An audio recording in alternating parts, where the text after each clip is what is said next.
Halo semua, hari ini saya akan menjelaskan materi tentang sistem bisnis terintegrasi untuk mata kuliah itu for business.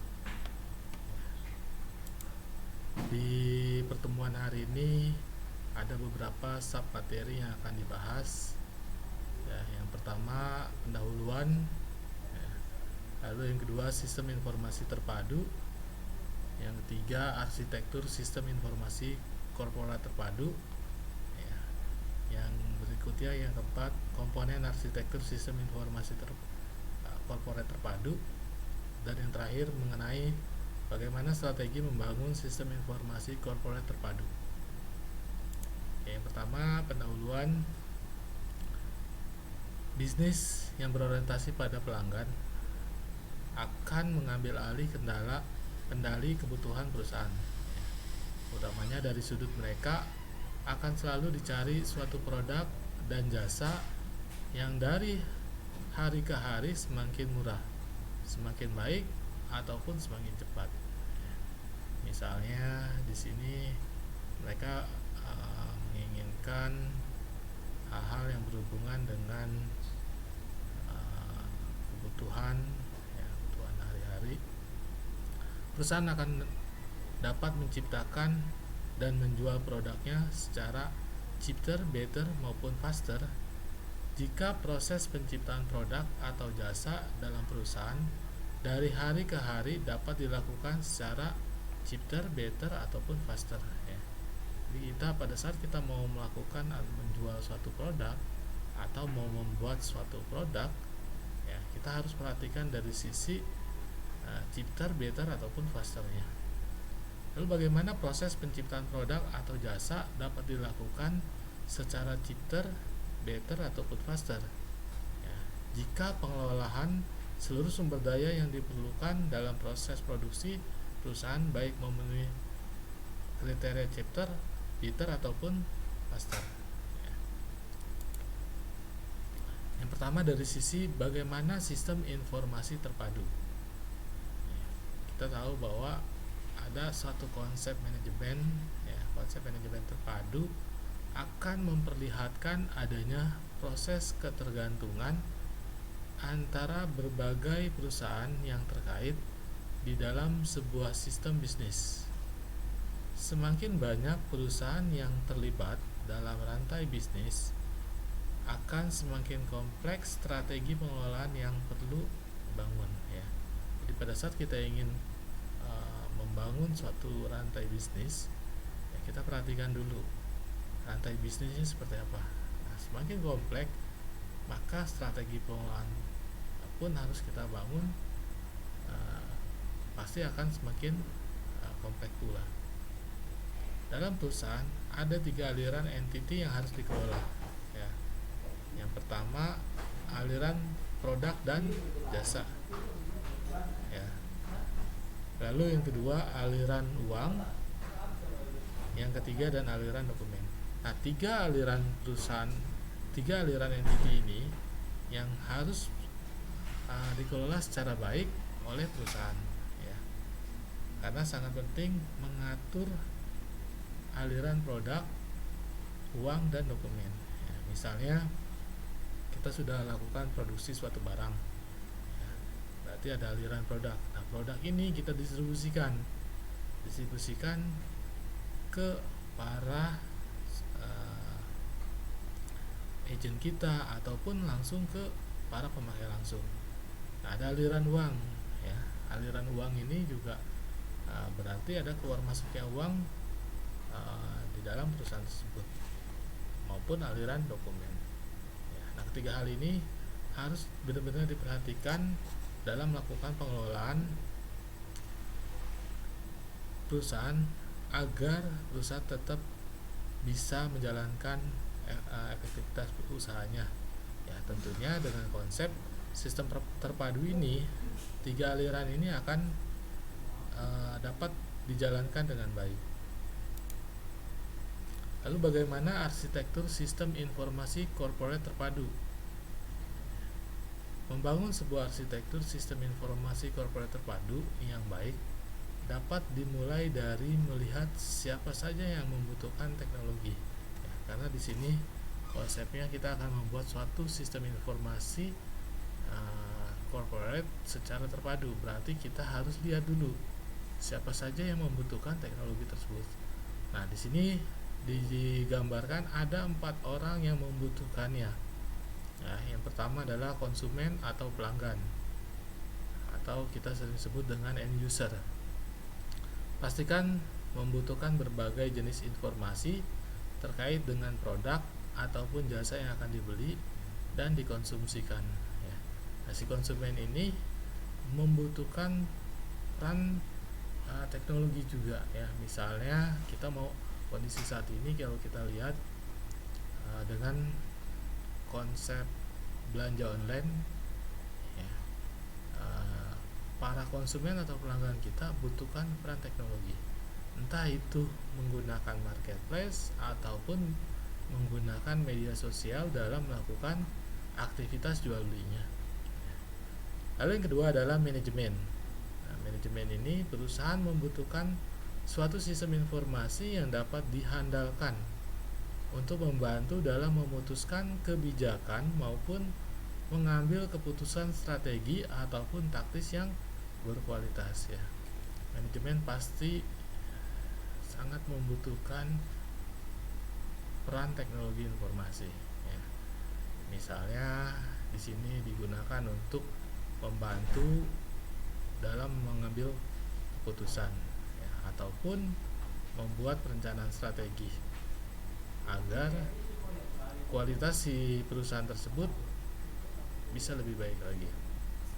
Lalu yang ketiga adalah staff. Pada level operasional yang sehari-hari berhadapan langsung dengan aktivitas penciptaan produk maupun jasa yang membutuhkan, ya, banyak informasi sebagai sumber daya utama. Nah, si staff ini pun sama membutuhkan suatu sistem ataupun peran teknologi informasi. Lalu yang keempat adalah rekanan bisnis, ya, atau bisnis partner. Pemasok bahan baku maupun sumber yang dibutuhkan perusahaan untuk beroperasi menghasilkan beragam produk dan jasa, ya. Jadi misalnya si pemasok mau melihat satu kebutuhan aktivitas perusahaannya, ya, dalam melakukan pengecekan stok barang misalnya, ya, dia sangat membutuhkan peran teknologi informasi juga. Melalui apa? Melalui sistem informasi terpadu. Lalu apa saja komponen arsitektur sistem informasi terpadu tersebut?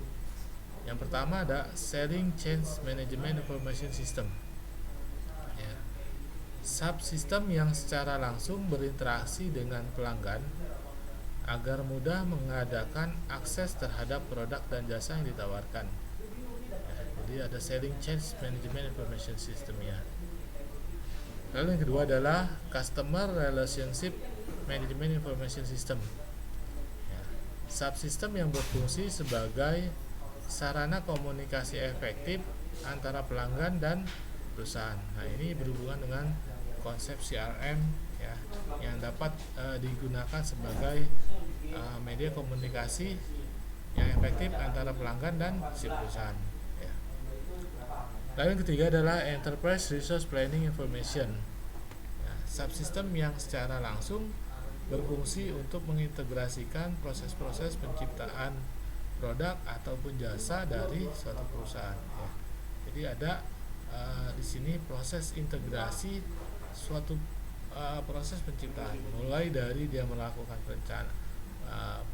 perencanaan sampai melakukan proses produksi. Lalu yang keempat adalah Management Control Information System.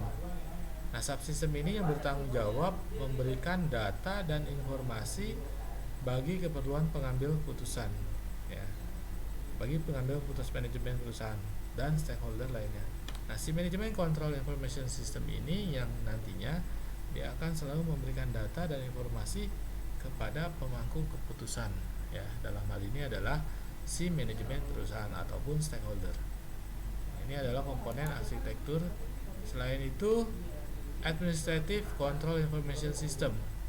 Subsistem ini memiliki fungsi sebagai penunjang terselenggaranya administrasi perusahaan. Nah, ini perannya adalah sebagai back office.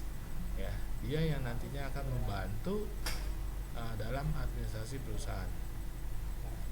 Lalu berikutnya adalah Supply Chain Management Information System, di mana subsistem ini menghubungkan sistem informasi internal perusahaan dengan sistem informasi yang dimiliki oleh para rekanan bisnis. Ya. Jadi ada proses hubungan antara internal dengan rekanan bisnisnya. Lalu yang berikutnya adalah Enterprise Application Integration Information System. Ya, subsistem yang memiliki tanggung jawab utama mengintegrasikan di berbagai divisi perusahaan.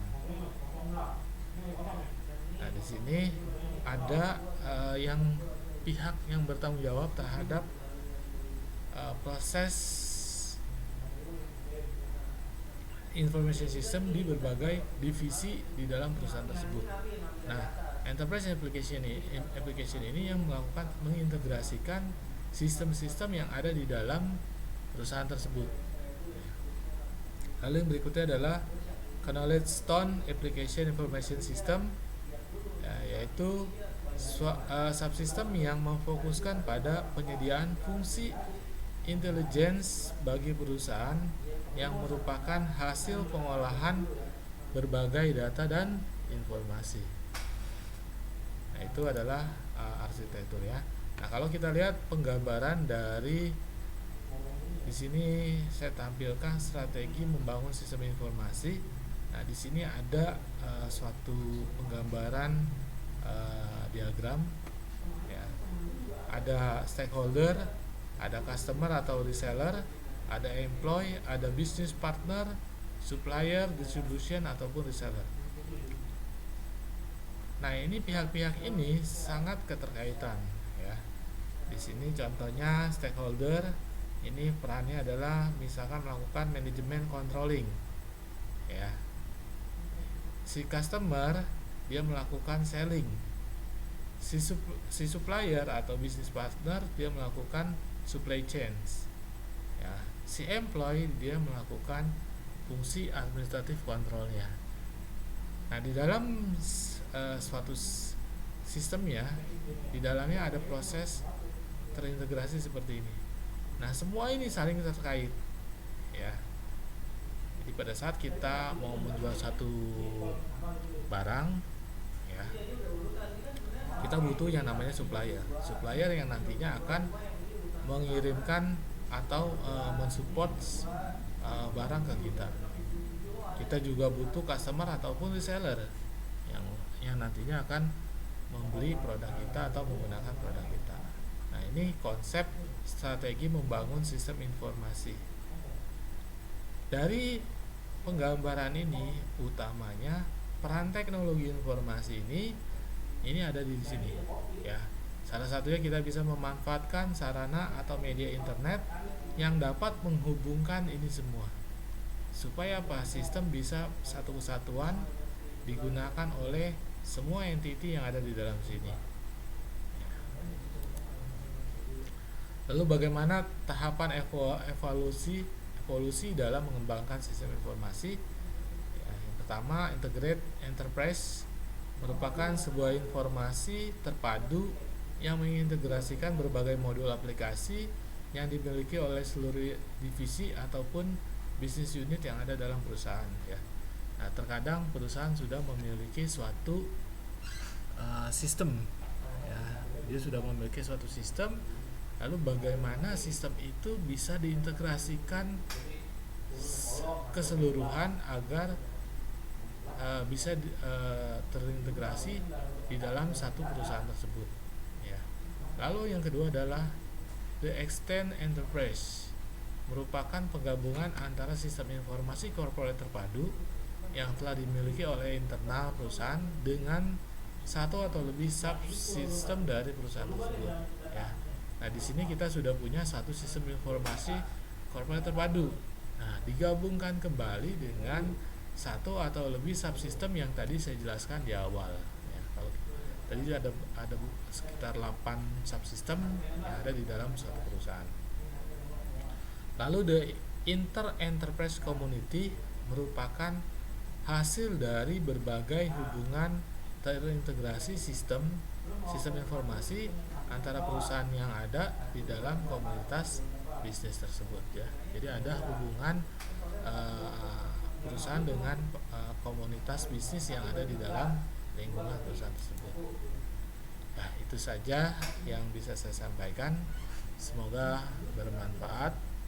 Ya, jangan lupa saksikan terus video-video di channel Pak Dosen ya. Dan jangan lupa untuk selalu subscribe, like, dan komen. Terima kasih. Semoga bermanfaat. Sukses selalu.